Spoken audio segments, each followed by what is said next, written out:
Senate Bill, 1951. Imagine this. Imagine you run a small business and miss a property paperwork deadline.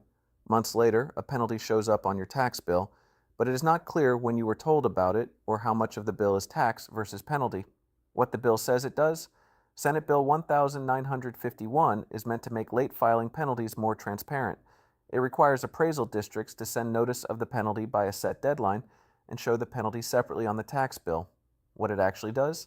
This bill makes appraisal districts notify taxpayers about the penalty by June 1st and send that notice with the annual value notice. It also makes the tax bill spell out the penalty as its own line item. This means taxpayers get clearer notice and a clearer bill, while appraisal districts lose the ability to keep a 5% share of the penalty money. Who benefits? Taxpayers who want clearer notice and billing. Businesses that file property renditions. Local taxing units like cities, counties, and school districts that now get the full penalty amount. Who pays the price?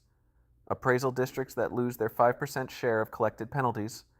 Appraisal offices that may have to handle more mailing and processing work without new funding. Why it matters.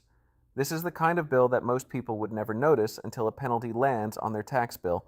When the rules are clearer, taxpayers have a better chance to understand what they owe and why. It also matters because public agencies should not have even a small financial incentive tied to penalties they impose. Bottom line, Senate Bill 1951 makes tax penalties easier to see, easier to track, and less tied to appraisal district self-interest.